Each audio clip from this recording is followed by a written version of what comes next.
I can give them some shine. If I can do whatever I can do to, support them, I want to. So we'll talk about your history. Also, when you talk about Tommy Grice, Yeah. And any other mentors that you want to mention, a bit of the local scene.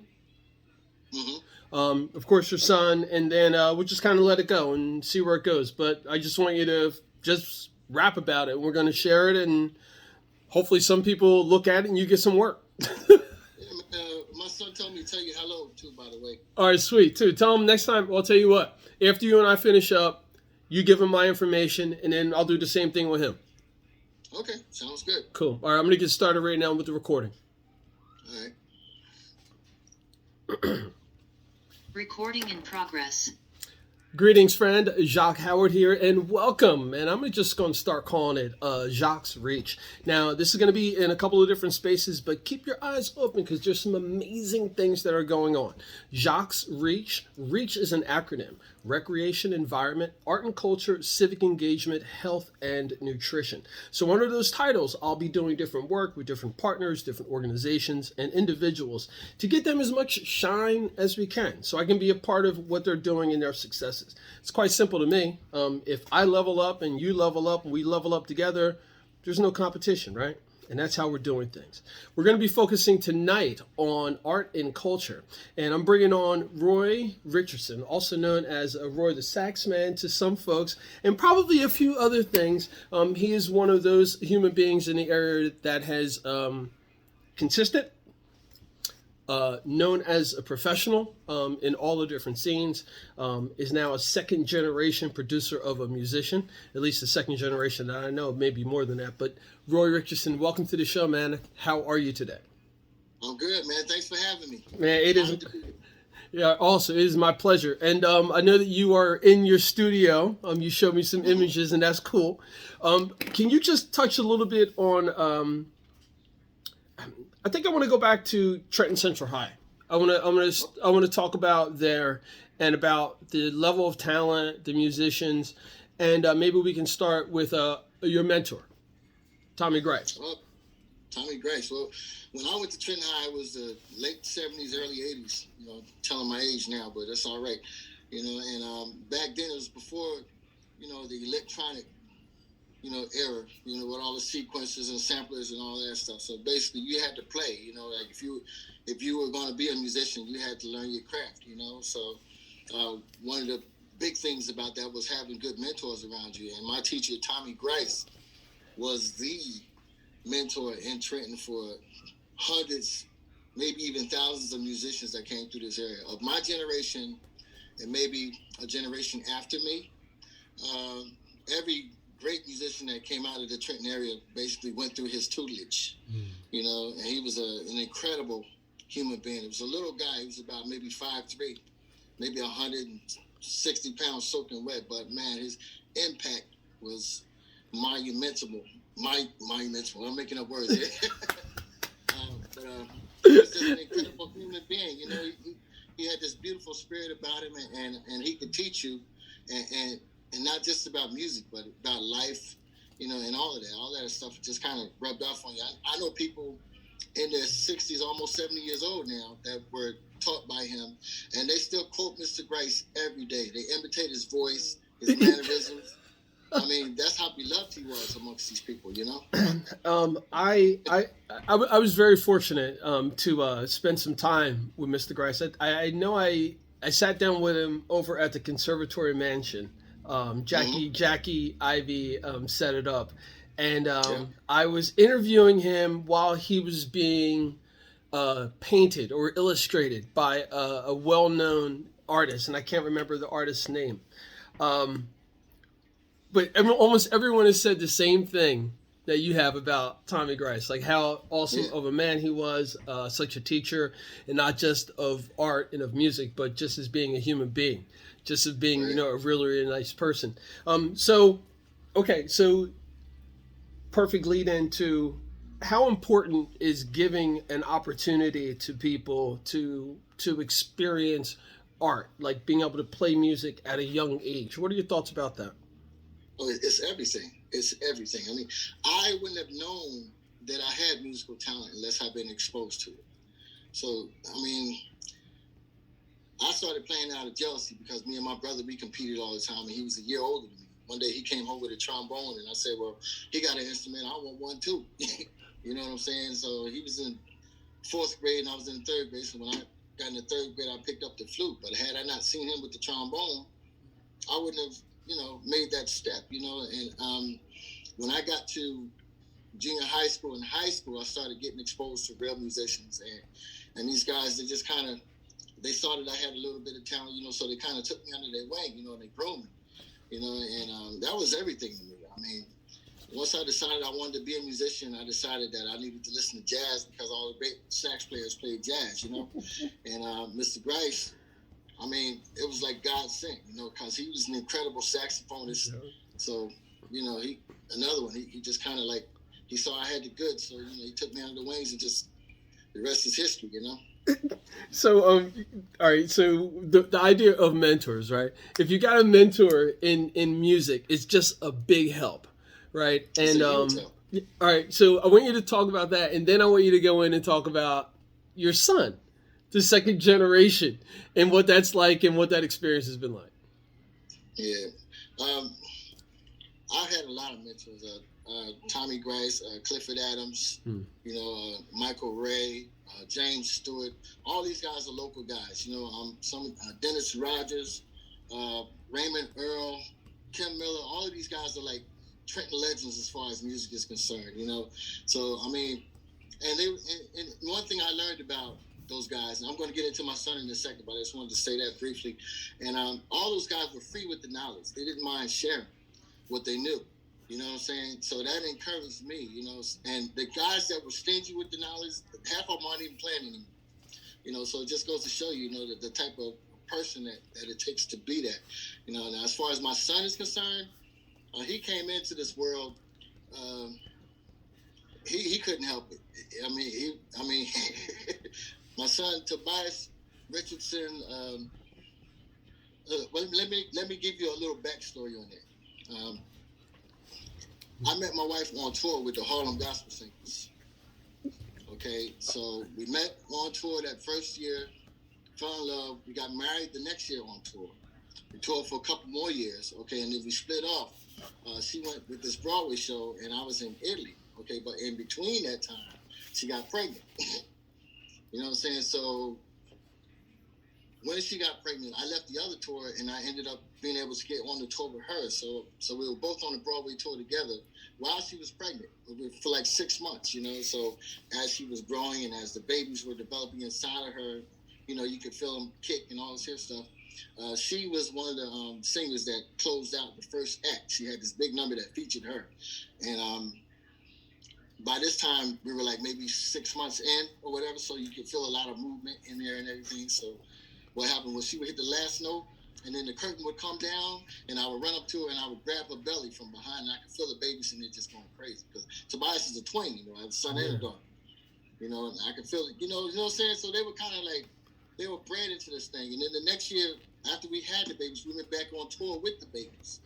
We hired a nanny who went on tour with us to help take care of the babies while we were on stage and all that. So, I mean, they were just around it constantly, and then when we got home, of course, I have all the instruments and everything at my house. So my son, it was just a matter of what he was going to do, when he was going to do it. When he just started walking, he was,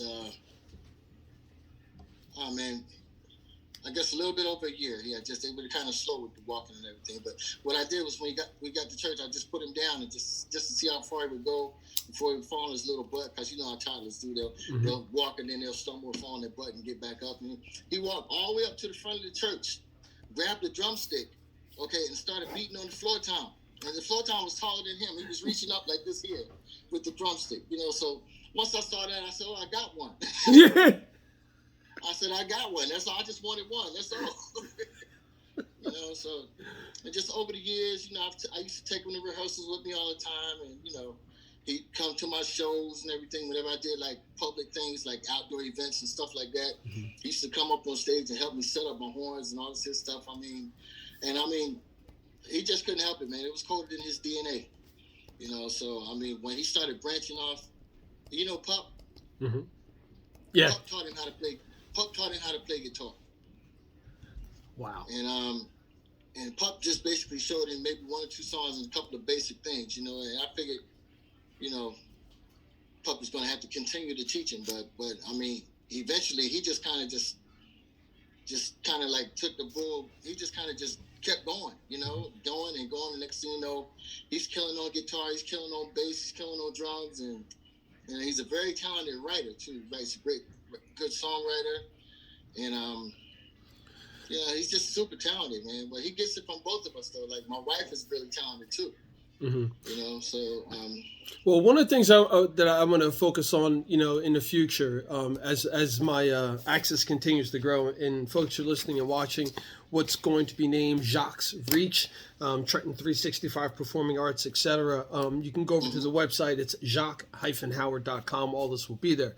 So the local scene, right? The local scene in comparison to what it was, maybe when you were in your 20s and 30s, what it was like here in Trenton. I know that's changed a lot, but there still seems to be like this kind of like, not like a low simmer or a low bubble of artists like yourself and like you name Raymond Earl, Kim Miller, Instant Funk, Clifford Adams, those who some have passed and some who are still here who are still ready to pass on that knowledge and information. Can you talk about how much having an industry or some sort of, I don't even know what it would be, a conglomerate of understanding that this talent is here and accessible and ready? But things have changed so much over the years. The internet changed the game for everything. Back in the day, we had to, pound the pavement. We had to get out there and be seen. Now you can just post a video, and before you know it, you got hundreds and thousands of people seeing you. Now, man, I was coming up, there was a lot more live entertainment happening in Trenton. And there were a lot more bands in Trenton. It wasn't about the DJs and all that stuff. So you could walk down the street, any street any given moment, and hear a band practicing here, or see somebody practicing drums down the street or whatever. It was nothing. Like certain areas of West Trenton had a lot of musicians out there. So you can walk down the street and hear bands practicing here. And I used to, when I was younger, I used to go and hop around to all the rehearsals and watch them, practice and all that stuff. And I used to hang with them. That was my thing. That was what I did for recreation. And now, folks will get together and they'll play online games and stuff like that. And that was kind of like my outlet for that kind of interaction. I would, there was a bunch of bands back in the day: Central Funk, Radiation, Black Truth, Explosion. It was, all the names are crazy, but that was that era back then. So, and I used to just bounce around from the rehearsals, and those guys got to know me, and next thing you know, they started hiring me for gigs and stuff, and So when you love it, keep doing it no matter what. Yeah. So are you saying then that like the having more things to do? Do you think that has played a role in why kids aren't like following music? You think like, the video games and all that other stuff, or just like the whole digital electronic scene? Well, the digital, the whole interaction, the whole internet and all of that stuff, man, it's just, you don't have to physically interact with people as much as you used to. Yeah. You know what I'm saying? So, so it's hard. You can build the relationships and everything, but it's different now, It's just like dating. Back in the day, if you wanted to date, you had to be seen. You had to get out. You had to meet people. Now you can just go online, app swipe left, swipe right, whatever, But, it's something else is going to come along, okay? And then the people of today will be talking about how cool it was using the internet, to do things. You know what I'm saying? It's like Exactly. every area has their thing that they do, and they adapt to it. Like we adapted to what we had to do, and they adapted to, what they're dealing with, Yeah. So. Yeah. It's funny when you had mentioned earlier about jazz and the influence of jazz, and how so many people haven't really fully grasped what jazz is and how jazz is, changing and evolving as well. What was it like for you early on? Like some of the first jazz that you heard that just blew your mind, that made you say, hey, look, man, I gotta do this. Man, I was when I decided that I wanted to be a musician, like I said before, I decided I was going to listen to jazz. And back then, all I played was flute. I didn't play saxophone, but I got turned on to Grover Washington Jr., and it was a rap. And I grabbed everything with his name on it. I didn't care whether he was the artist or not. And at one point, I sounded just like him. Like I could almost predict what he was going to play. And that's how much I listened to him. And then what happened was when I got to high school with Mr. Grice and them, they turned me on to all of the old school guys, the Cannonballs, Trains, Miles Davis, and all of McCoy Tyners, and they turned me on to all of that stuff. Yeah. And then the other guys that I went to school with, they were listening to all that stuff, and they turned me on to Jeff Lorber, Chick Corea, George Duke, Herbie Hancock. They turned me on to all of those guys, and it was just a great school. To me, maybe because I'm old, I think the 70s was the best era for music as far as black folks was concerned, man, because there was so much creativity going on there. And back then, like in order to get a deal, you had to have your own individuality. Like nowadays, you don't get on unless you sound like something else is popping right now. Mm-hmm. But back in the day, if you sounded like, say you sounded like Luther Vandross, they say, well, we already got a Luther Vandross. We don't need another one. So what do you have to offer? But nowadays, if you don't sound like, like the latest, greatest thing, unless you have a following already on the internet, nobody's going to pay you any attention, So it's just a whole different mindset, I think what happened is in the 80s, once that cookie cutter thing became the template, then that's kind of where everybody just, they didn't fight. They just kind of went with it, and it's weird because that only happened with black music. All the other genres of music, they maintained their integrity. Rock and roll stayed rock and roll. Classical stayed classical. Saying, it's R&B. Like most of the music that were like black run, like jazz. Well, I can't say jazz, no, because jazz has many different faces. Mm-hmm. You have the traditional jazz, you have the contemporary jazz, you have the smooth jazz stuff that they play on the radio and everything. But when it came to like, I'm kind of getting off the subject now. But no, you're good. No, you're good. No, I want you because I want you to keep going. That's what the show is about. We're having a conversation, and yeah. I agree with what you're saying. Like, so I'm of that generation of the '80s where it was very clear what music was and how it was broken down by this is this and this is that. And I think I'd heard something somewhere. I don't pay attention to the charts, but it had said like all of the top 100 were classified as like having rap or hip hop or something like in them. And then I think back to what that looked like when I was listening to early hip hop. There's not a lot of similarity. There's not at all. It's actually thank God for the internet, because if it wasn't for the internet, a lot of great music would never be heard. Would never be heard. So it has its upsides and its downsides. You know what I'm saying? But like for instance, I do a lot.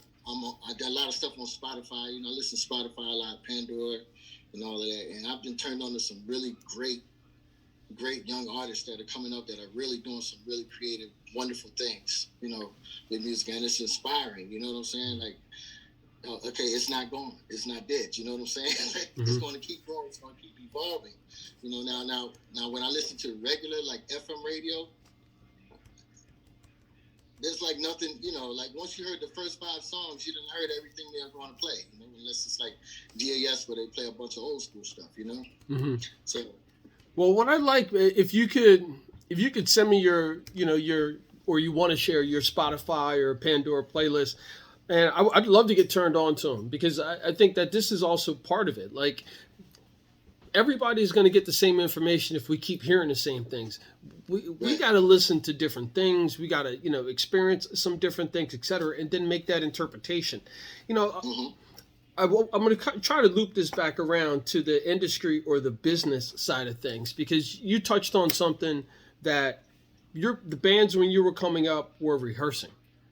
They were Yeah. practicing. You knew where they were going to be. You knew what time they were going to be there, when, what day. So you can almost have your own circuit.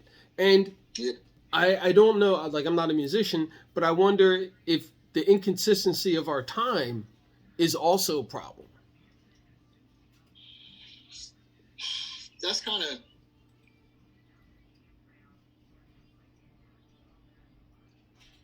inconsistency of our time. See, I'm trying to think what exactly that means. Mm-hmm. Well, what I'm thinking is if we had like our schedules were set, like we knew, okay, Mm-hmm. generally 7 to 3 you did school or whatever, and then you were going Right. to be from 3 to here, you were going to be there. But now we've got practice for this. Maybe parents aren't all there. There's just like, no one's, they're all over the place. Everyone's all over the place during the week. Yeah. We're over programmed. We got too many things going on. Whereas I Yeah. wonder if someone has to make a choice on the decision, hey, I want to play music or I want to play basketball or play something else or do something else, they may have to make that one choice. As a parent, I could see that being something like, no, you can only do one. So, I wanted to ask you about folks getting started. Um, you said like your brother played, so you were in competition with him, and school was important to you, the mentors, Mm-hmm. etc. You obviously it's important to you because your son, has the access to it as well. How would you encourage families or parents or guardians to get their child started or at least exposed to art and performing arts and instruments if it's not available in the schools? But right now, the best outlet for musicians, especially in our community, is in the church. There's a lot of great, musicality going on in the churches, But the only downside to that is it focuses on rhythm section instruments, so they don't get like the full. They don't deal with the brass instruments or the string instruments, and things of that nature. It's a whole nother world out there, Like at one point, we were trying to make I had a little music school. I don't know whether you knew about it or whatever, but it was called the Thomas Grace Academy of Music, Mm-hmm. and I was teaching instrumental music to kids for a hot minute. We lasted for about maybe almost 5 years, and then I had to shut it down because we weren't getting any money. We wasn't, we were basically, wasting our time there because we couldn't get the support that we needed. But that was the whole purpose of that, was to try to put horns back in kids' hands and violins or whatever. I mean, like me, I've always wanted to play guitar, Ever since I was a little kid, that was always my favorite instrument. I'm 57 years old now. I still don't play guitar, but I've had one since I was 8. You know what I'm saying? I've had one since I was 8, and I still don't play guitar. That wasn't my talent. That wasn't my gift. You know what I'm saying? But something about that horn, something about that flute and that horn, man. It clicked. You know what I'm saying? Then everything else kind of bloomed and blossomed from there. So like, a lot of people have musical talent or artistic talent or whatever, but they're not exposed to the right aspect of it. So they don't know. They never discover that gift. You know what I'm saying? It's all about exposure. It's all about showing them and letting them see it. Letting them see it done. So that. All right. So exposure is something that I know I can assist with. So if you were making a pitch to other people, about, hey, get the kids exposure to what's going on, to different types of music and the instruments, etc. And when you say in church, Mm-hmm. I get what you're saying, because even where I worship, I don't play any instruments, but I can see how that will be a great opportunity for someone to get used to this. It's consistent practice. It's every Sunday, probably a rehearsal or two prior, learning some different things, some seasonal tempos and tones. I get that. With the Tommy Grace Music Academy, I remember that I wasn't able to sit down and chat with you during that time. Mm-hmm. Is it something that you'd consider bringing back? Is it still available? Or maybe just what state is it in? Well, right now, it's pretty much not doing anything with it. I mean, I still have the nonprofit, so I might be able to use that for something else that I want to do. Thomas Grace Academy Music, it really wasn't my idea initially. It was Don Perez. You know Don Perez? Yeah. Yeah, I know Don. Yeah, well, it was his brainchild. He put the whole thing together. He got the nonprofit going and all that stuff, and then basically he gets kind of like, you're going to run everything. You're in charge. He just kind of like put me at the helm. So so I mean, like I just kind of did what I did to keep it going because I thought it was important. I had a vision to work with children, but not in that aspect. What I wanted to do is I wanted to put together like a big band, of kids, and just kind of have like a youth orchestra and work that aspect of it. I didn't want to have a school, but that was his vision, and I kind of fell into it. He brought me on board, and to me, I felt like I could build something out of that, but I mean, it was harder. It was a harder test than I thought it would be. The nonprofit or building the big band? Building the big band, because what happened was, I went around to a couple of the schools. At that time, Trenton really didn't have a lot of music in the schools. So there wasn't a lot to work with. There was a few kids that I connected with, and some of them stay in touch with me to this day, and they were good players, and I get them to come to a couple of rehearsals, and after a while they would, get involved in other things, video games, hanging out, playing basketball, whatever, and it just wasn't a solid enough program, so it's hard to build. I would love to get something like that going again, but I mean, I would have to plan it out, and I would need the right people to work with me, to help get the support that I needed to keep it going. See, but I think I know somebody. I think I know somebody. Hey, careful, because I'll take you up on that. Definitely. Yeah, you ain't got to worry about that. I'll let you know what I can do and what I can't do. But that sounds very good. Roy, let's follow up with that. Because as I was taking notes, I'm sure the different levels of musician will need to be filled, because you can't have everyone as beginners. You can't have everyone, exactly trying to get the proper mix. So it would in my opinion, it would have to be something that has to be more than just we're doing this year. It's got to be something that, hey, we're going to commit to this program, and if we know we need 40 people, we're going to build this out of whatever that 40 people is, and everyone's going to commit to doing this. And this will be hobby for some. This will be, something else for others, but some kind of build out like that. Right. Okay. Mm-hmm. Yeah. That's the thing. And it's just finding people that are willing to commit, to help, develop and build this thing. I mean, one person can't do it. I mean, he can get it started or whatever. Two people can't. It takes a village. And like we had a board, okay, but our board was very small, okay, and a lot of the people that were on the board, were. Hey, don't incriminate yourself now. Yeah, I'm not going to say that. Just I needed more active members. I'll just put it that way. Yeah, which is.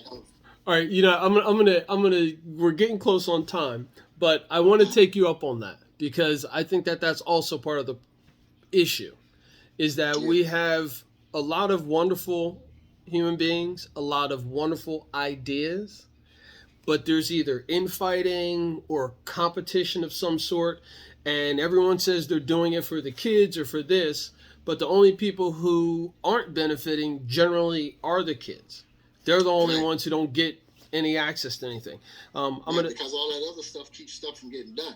Exactly. So when I was envisioning this, imagine if we had like a big band that literally it was moving on, transitioning. We're learning these songs. We're going to meet on this. Here's your schedule. If you're committing, you're committing, and just make it be something. And then, of course, getting funding, because I think that's also an issue that we have here in the area that we need to discuss. Finishing up, can you share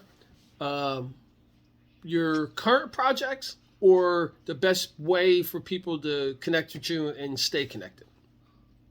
Well, they can log on to my YouTube channel. Send my name, Roy Richardson Jr. If you Google it, it'll come up, Roy Richardson Jr. or Roy SAXMAN. YouTube channel. I'm on Spotify, Roy Richardson Jr. I had a couple songs in there. Digifunk, one I put out back in June, and another song called Civil Conversation that I put out back in 2009, but then I re-released it like a couple months ago, and there's a bunch of projects that I've worked with other people on. So if you Google my name, a bunch of stuff should pop up, and I'm still working.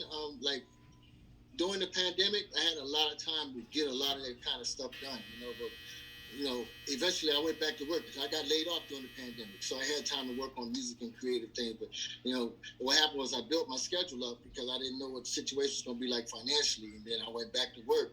And now I got to keep up with all these gigs. So I don't have any time to work on, creative stuff, So Gotcha. that schedule is starting to fizzle out. And then I'll be able to get back into, like, writing and putting out music and doing things of that nature. That's ultimately where I want to take it. I want to work more on, putting out good material and just kind of building that up and maybe one day definitely looking seriously into getting back into the thing with the kids. Okay. I think that's going to be huge. You learn so much from teaching. It's amazing.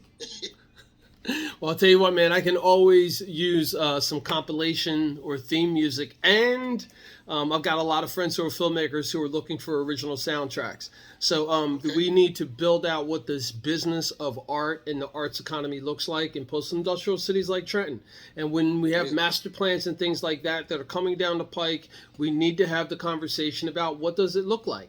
If we're going to have, people working from home, then I think we should really be focusing on having a really, really super fast internet system. All those types Yeah. of things. And I'm looking forward to chatting with you more about music. I got my notes here. A big band. Roy needs a big band. That's something we can maybe put together in the near future.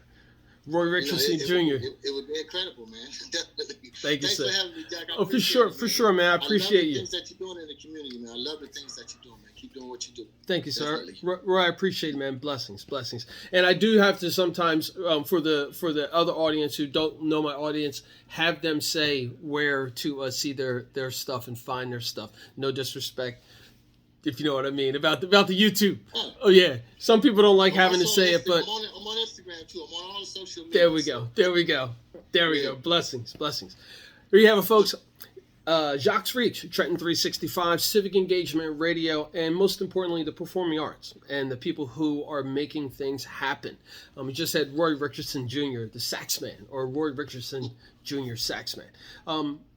Fixture in the community, second generation musician, has an intent to change some people's lives by introducing them to something that has helped change his life. Come on, man, it's a no-brainer. Let's get together and make this happen, folks. Send me an email, jacquesreach@gmail.com. In closing, Jacque Howard here. Remember, it's always about justice, peace, and humility. Recording stopped. Roy, great stuff, man.